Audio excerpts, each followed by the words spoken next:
अर्ज किया है कि मैंने जीत की हर एक मुमकिन कोशिश तो की थी मेरे यार, पर ये हार मेरे दिल को करेगी तार तार। मुझे तो लगता है कि हम मैच इंग्लैंड से हारे ही नहीं भाई, तारीख से हारे हैं। जब तारीख ही 14 जुलाई हो, लॉर्ड्स का मैदान हो, सामने बेन स्टोक्स और जोफ्रा आर्चर हो, फिर तुम कितनी भी कोशिश कर लो भाई, जीत तो अंग्रेजों की ही होनी है। 14 जुलाई थी इसीलिए हार गए, कोई और दिन होता तो लॉर्ड्स की जीत की खुशी में विराट भाई के यहाँ पार्टी होती। अब तो लगता है 14 जुलाई को इंटरनेशनल बेन स्टोक्स डे घोषित कर देना चाहिए। 14 की तारीख हो और लॉर्ड्स का मैदान हो तो बेन स्टोक्स भाई अलग ही स्वैग में आ जाते हैं। 2019 में अपनी टीम को वर्ल्ड कप जिताया, फिर प्लेयर ऑफ द मैच बने। 2025 में लॉर्ड्स का ये थ्रिलर टेस्ट मैच जिताया और फिर प्लेयर ऑफ द मैच बने। इनफैक्ट आपको बता दूं कि लॉर्ड्स में ये बेन स्टोक्स का चौथा player of the match award था। मुझे जानता नहीं है तो शुभमन बेटा, सब देख रहा हूं मैं पवेलियन से। कल के हार्ट ब्रेक के बाद तो हम ये बात और दावे से कह सकते हैं कि मे बी सिराज भाई बिलीव्स ओनली इन जस्सी भाई, but we believe in Jaddu, Jassi and Siraj. But when it comes to England they believe in their captain Stokes भाई। भाई व्हाट अ हीरो। मतलब मैं बता रहा हूं, इस बंदे के बल्ले से रन नहीं आ रहे थे और उसको लेकर हम इनको क्रिटिसाइज भी कर रहे थे। इनफैक्ट जडेजा और स्टोक्स के कंपैरिजन को लेकर हम सब लोगों ने मजाक भी बनाया था, मैंने भी बनाया था। बट भाई ये बंदा ना ट्रू लीडर है, ये बात का परिचय इसने डे 5 पर दिया। बंदे के सीरीज में रन भले ना आए हो, लेकिन अपनी लीडरशिप और बॉलिंग से इस बंदे ने जान लगा दी। डे 5 पर पहले स्पेल में 9.2 ओवर्स इस बंदे ने डाले और दूसरे स्पेल में लगातार बैक टू बैक 10 ओवर।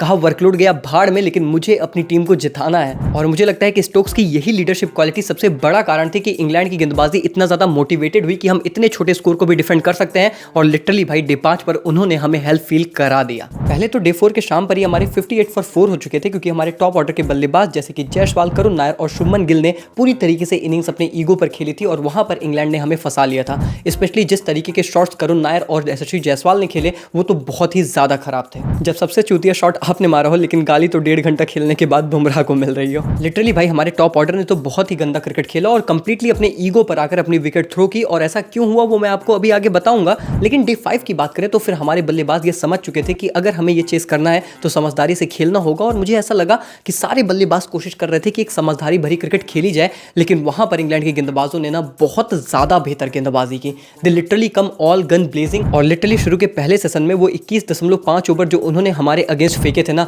उन्होंने लिटरली हमें हेल्प फील कराया। एज एन इंडियन फैन हम टोटल सिनेमा देखने आए थे और पहले ही सेशन में टोटल डिजास्टर देख कर गए। तो जो टीम ऑलरेडी 58 फॉर 4 थी और टारगेट हम 193 का चेस कर रहे थे, इंग्लैंड की गेंदबाजी कुछ इस तरीके से आई कि हमने हमारे 3 विकेट मात्र 11 रन के अंतराल में गंवा दिए और हमारा टोटल हो गया 82 फॉर 7, जिसमें एक विकेट हमारे वाशी भाई का था जो लंच तक हमें मुकाबला जिताकर अपने कुत्ते का नाम लॉर्ड्स रखने की तैयारी कर रहे थे। जोफ्रा ने पूछा how long it takes to get to Washington. England cricket ने रिप्लाई किया 4 बॉल्स। देखो यार, जिस तरीके से जड्डू, बुमराह और सिराज के मुकाबले के लिए लड़े हैं, mad mad mad respect for them. और ये टेस्ट मैच देखकर मजा भी आ गया और इनफैक्ट बहुत ज्यादा रिस्पेक्ट हमारी टीम के लिए बढ़ भी गई।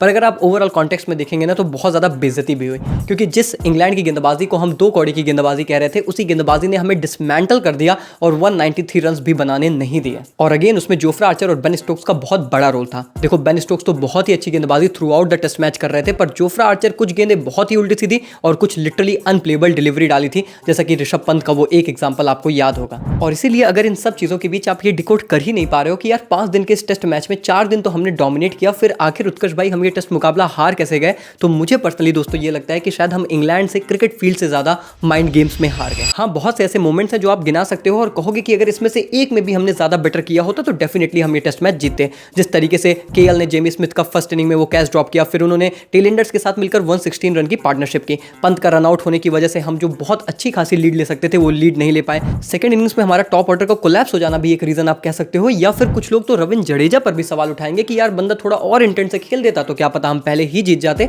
तो देखो, कहने को तो आप बहुत से कारण गिना सकते हो, पर मुझे ऐसा लगता है ना कि रणभूमि में नहीं, हम मन भूमि में ये युद्ध हार गए हैं। और वो मैं आपको समझाता हूं कैसे। देखो डे 3 पर पहले हमने ही उन्हें पोक किया था जब वो बॉल वाला इंसिडेंट हुआ, और उस वक्त हम शुभमन गिल और टीम इंडिया के पूरी तरीके से साथ में थे और हमने कहा कि यही अग्रेसिव अप्रोच हमारी टीम की होनी चाहिए और इसी तरीके से गोरों को उनकी औकात दिखानी है। पर दोस्तों रियलिटी हमें उसके बाद समझ में आई, क्योंकि जब यही चीज इंग्लैंड के खिलाड़ी, उनके फील्डर्स हमें ट्रिगर करने लगे, तो एक्चुअली में जो हमारे बल्लेबाज थे वो उनसे कहीं ज्यादा पैनिक हुए और हमारा टॉप ऑर्डर कोलैप्स उसका एक बहुत बड़ा प्राइम एग्जांपल था।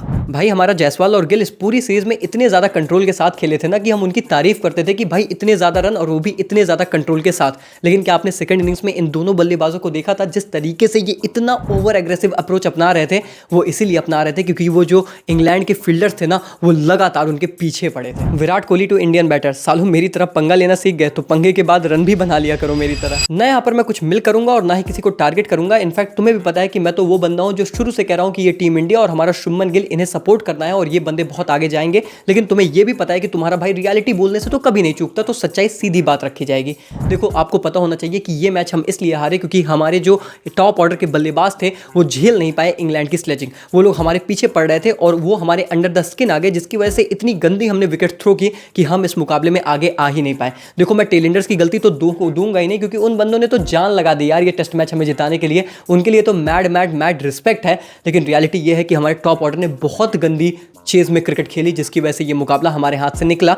और वो इसलिए मुमकिन हो पाया क्योंकि भैया सारे इंग्लैंड के फील्डर्स स्लेज कर रहे थे। अब इसी बात पर मैं ये बात जरूर सोचता था कि यार क्या विराट कोहली होते तो क्या इंग्लैंड के फील्डर्स या फिर टीम की औकात होती थी कि हमें स्लेज करें?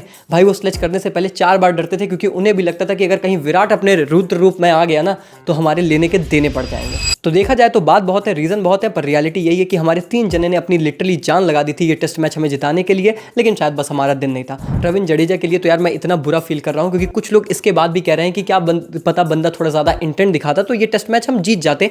मे भी हो भी सकता था भाई, पर लिटरली वो बंदा खड़ा था क्योंकि उसे भरोसा था कि यार अगर मैं अंत तक खड़ा रहा ना तो मुझे ये आउट नहीं कर पाएंगे और ये टेस्ट मुकाबला मैं जिता कर जाऊंगा। बंदे के लगातार 4 बैक टू बैक 50s थे, और तो उसे अपनी स्किल पर कॉन्फिडेंस था और उसे पता था कि इन गोरों की बस की बात नहीं है मेरी विकेट निकालना, मुझे बस अंत तक खड़े रहना है। लेकिन वही बात है कि जब एक बंदा आके अच्छा खासा डिफेंड कर रहा है और गेंद पीछे से जाकर स्टंप पर लग जा रही है तो फिर आप क्या ही कहोगे। आप शायद सिर्फ इतना ही कह सकते हो कि शायद हमारा दिन ही नहीं था। नहीं तो याद करो जसप्रीत बुमराह जो साला पिछले 4 पारी में खाता नहीं खोल पा रहा था, वो बंदा 100 मिनट बल्लेबाजी किया, वो बंदा 54 गेंद खेल कर गया। फिर हमारे मोहम्मद सिराज आते हैं, डीएसपी साहब भी डटे रहते हैं, लड़ते हैं, झगड़ते हैं, पूरी कोशिश कर दी यार इन बंदों ने कि हमें टेस्ट मैच जिता दे, but it was just not meant to be and obviously it was meant for England, क्योंकि उन्होंने बहुत बेटर परफॉर्मेंस की डे 5 पर। मतलब मैं बस यही सोच रहा हूँ ना कि इस टेस्ट सीरीज में रियलिटी यह है कि पिछले 15 दिन हुए हैं 3 टेस्ट मैचेस में, और उसमें से 13 से 12 दिन हमारी टीम इंडिया ने डोमिनेट किया है, लेकिन रियलिटी ये कहती है स्कोर बोर्ड की कि इंग्लैंड 2-1 से आगे है। इसीलिए वो जो क्रंच सिचुएशन है, वो जो बहुत अहम पहलुओं हैं उन पर बात होती है, और वो पहलू इंग्लैंड ने जीते हैं। तो दिल टूटे भी बहुत है लेकिन दिल जीते भी बहुत है हमारी टीम इंडिया ने। पर रियलिटी यह है कि लॉर्ड्स का टेस्ट मैच जीत लिया है बेन स्टोक्स उनकी टीम ने, और 2-1 से अब इस सीरीज में आ गए हैं, जिसका मतलब यह है कि अगर हमें अब इस टेस्ट सीरीज को जीतना है तो बचे हुए दोनों मुकाबले जीतने पड़ेंगे, नहीं तो इंग्लैंड इस सीरीज को अपने हाथ में रखने वाले हैं। खैर फिलहाल के लिए तो इस वीडियो में इतना ही, लेकिन मुझे मैड रिस्पेक्ट चाहिए जडेजा, सिराज और बुमराह के लिए। कॉमेंट सेक्शन में फटाफट से आ जाओ और उनके लिए दिल खोलकर प्यार बरसा दो, और इस वीडियो को दिल से लाइक करके चैनल को सब्सक्राइब कर दो, क्योंकि अब आने वाली है आईपीएल से रिलेटेड कुछ तगड़ी अपडेट्स, और हम कुछ बहुत बड़ा प्लान कर रहे हैं। तो कुछ नई चीजें भी आपको देखने को मिलेंगी, कुछ नए अपग्रेड्स देखने को मिलेंगे, बहुत कुछ है यहाँ पर। तो फटाफट से सब्सक्राइब करके फैमिली का हिस्सा बनो। मिलते हैं अगले टेस्ट मुकाबले में, तब तक के लिए take care, good bye, thank you so much.